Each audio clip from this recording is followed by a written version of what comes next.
I have seen divergent opinion concerning this origin of a thing. Usually the focus is on the, other parts of Niger Delta area, other parts of some middle belts that, were excluded from Igbo land. Majorly, that is the focus. So I've seen so many videos talking about this identity issue. But one thing you cannot take away from people. Do you know one thing you cannot take away from people? Their language. Their language might adjust a little, but you can never take language away from people. That is the one expo I want to give anybody that is claiming he's from somewhere else, but you are speaking Igbo. We are not talking about your type of food you eat, your dressing or any other thing. I'm not talking about just language. The language you are speaking, where did you get it from? You see, as long as you keep deceiving yourself, it is not we that are from core, southeast. It's not we, it's for you. You are creating problem for yourself and your generation. If you like, say your origin is from Hausa, don't consign us. Don't consign me. So, but one thing must surely stand, which is the truth. That's what I will keep saying. And every other person that cares will always tell you guys the truth. But if you like, you take it. Honorable,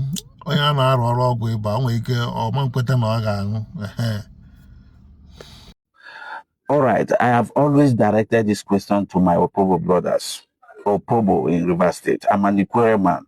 And as an Ikwerre man, though we also have some factions of Ikwereans who believe this theory, this false Bini theory. But then they know, even though they deny it, they know that they are only denying it for political reasons. That's why none of them have come to challenge me on a debate. I've still not got one person from Ikwerre land who can actually challenge me on a debate. Let us sit down. Let me know from you where we came from in Benin, what exact place we came from. Who are the Ikwerre people? I want to know how we connect to the Benin that you claim we are from or we came from. In the Opobo. You said repeatedly you have made some argument.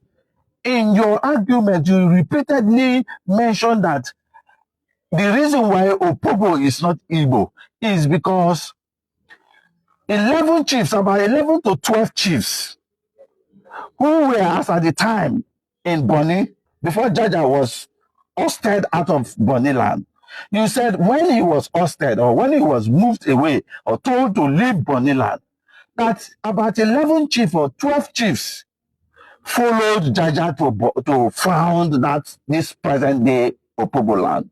That they are Ijaw people. Now, my question is, if 11 to 12 chiefs in Bonny land accompanied Jaja of Opobo to found the present day Opobo, it then means that Jaja ordinarily would not have been able to, conquer the rest of the people with his language. So meaning that Jaja's language of Igbo would have been subsumed by the rest 12 or 11. Is that not? Because the logic is straight here. If 11 persons stay with me for the same room, it is correct to say that these 11 persons who are from the same extraction, only me from Igbo, they will subsume my language. My language will completely go on extinction because I will not be able to compete with them because I have nobody to speak Igbo language with.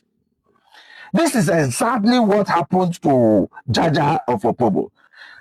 11 to 12 chiefs of Bonny land left with him to Opobo land. And these 11 to 12 kings or 12 chiefs, they all know how to speak Ijaw. They are all Ijaw chiefs from Bonny. They said they are all chiefs, the Bani chiefs. They followed him to Opobo, it means that they have the more advantage. They have the advantage to subsume the language of Jaja of Opobo. And then Jaja would not have even have anybody to speak his own language with. So if this is the case, or this is what's reflected as a then, why is Opobo people speaking Igbo, Central Igbo today? How come Jaja's language of Igbo was able to consume their own language? Is it possible that out of 12 people, one man who is not of the same extraction with you was going to come and now influence his own language to change your own language completely, and you now imbibe his own? Is that possible? Let's be truthful now. You know, sometimes it's good that we should talk truth. Sometimes it's good we should be logical. Sometimes it's good we should, you know, we should ponder as human beings. We should not always take in whatever people give to us as information and we just swallow it. As long as my father and I tell me this information, it will be true. Your father self have been lie. Your mother self have been lie. These people, out of sentiment, may end up telling you lies. So sometimes it's good you should use your own head to digest some certain information that is coming from your parents so that you'll be able to know the truth. At least God has given you your own mind, an individual mind, meaning you now have a common sense, the ability to now digest information and think for yourself and come up with the truth. Because naturally, this is humanity. There are things that is not ever going to be possible, and there are things that are possible. In this case of Jaja and the 12 kings or 11 kings or 11 chiefs, this scenario would not have been possible in any form, would not have been possible in any background. It's not enough to always argue blindly. When people, they give on our information, critical information like this, go back home and ask your fathers. When they come up with another lie, we will try to think out those lies again to know if those kind of information they give out to their children, if it is another lie. This is why we are telling you people that Igbos have been the people in Opobo from time immemorial. Igbos, anybody you're seeing today in Opobo land that is denying that is not an Igbo man, is because they do not want to be called slaves. Because it is natural for them to refer to the entire Opobo people as slaves. Because Jaja himself was a slave. Even in some of the history, they said Jaja himself knows how to speak Ibane. So if Jaja knows how to speak Ibane, it means that the first language that would have been the mother tongue of the Opobo people should have been Ibane language, not even Igbo. But till date, when you go to Opobo land, you find out that the only language they speak, the only communication, means of communication in Opobo land remains Igbo. Abba, make an think am now. Eh? This guy has been on the forefront of the Ikwerres, you know, telling them that this is their origin and all indication points. And Ikwerre is a dialect. It's a dialect, is not a language. Ikwerre is a dialect to certain part of Igbo. One good example I will give you guys, you see the North. In as much as presently they said there is no Hausa governor in the North again, there is all the emirs. They are that one, they are Fulanis. And yet Fulanis are the majority. Hausas are there as the real indigenes of the North. What happens to language? You know that Fulanis, they speak Hausa language. They even speak Hausa language. They have their own native language. So, but that language, no matter what you do, you see that language is difficult to overcome language. It's always there to say, look at me, oh, I'm here. So that language is always the root of the people. Just for instance, you can also hear from Nnamdi Kanu concerning what he said about the North. Look at Hausa people. Is there any Hausa governor today? Is there any Hausa emir? It's their land though. Katsina is Hausa land. Kanu is Hausa land. Sokoto is Hausa land. The Hausa people own it, indigenous to those areas. I'm asking you this question. Is there any Hausa man who is an emir in the north? The answer is no. Look at Yoruba land, Ilorin. Yoruba, how did you lose Ilorin?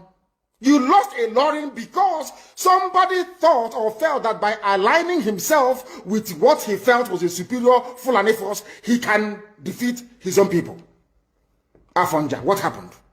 As a result of that miscalculation, the great Yoruba race lost Ilorin to Fulani Caliphate. That is why in Ilorin you have an emir of Ilorin, not an Oba of Ilorin, answerable to Sokoto. That is where Lai Muhammad comes from. You can see them. Sokoto slaves in Yoruba land. When I say that it's not religion, it has nothing to do with religion. The more you keep on supporting evil in the zoo, the more your land will be taken from you. Every Yoruba person supporting Fulani, you are setting up yourself to become like the Hausa people. Remember when Hausa was supporting Fulani? We are Hausa Fulani, we are Hausa Fulani. Where are the Hausa people today? I ask you. Fulani have completely overwhelmed them. It's called emasculation. Completely emasculated them. Something is going to happen to you. Traitors, saboteurs in your midst, they will promise them heaven and earth. They will give them anything they ask for in order to ensure that they get into you, they subjugate you. Now they have left the Ilorin, having taken a Ilorin and taken it to Sokoto. They now want to come into Oyo. They want to come into Ondo. Once they take over all those places, it's over for the Yoruba race. Over for you. By the time the Fulanis are done with you, believe you me, if you don't rise up now to fight for your freedom, by the time Fulanis are done with you, you'll be more useless than a Hausa peasant doing Babiala somewhere in Zaria.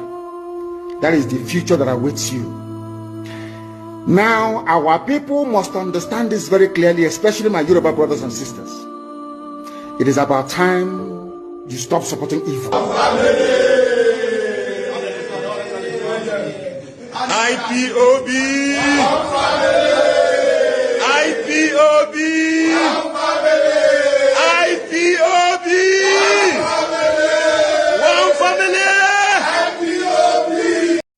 So the truth remains that the earlier the better for people that are denying where they are from. It's only out of ignorance or political reasons, just like the first speaker said, political reasons. And then majorly is for survival. That is why they do it. However, let's see how it goes. But I would bet you that many people are gaining that consciousness that this is where we are from. They are beginning to drop that, their identity issues. Just like bankers now, some part of Edo, they are now struggling hard to join their Anioma people because the state creation that the Anioma people are pushing to become part of South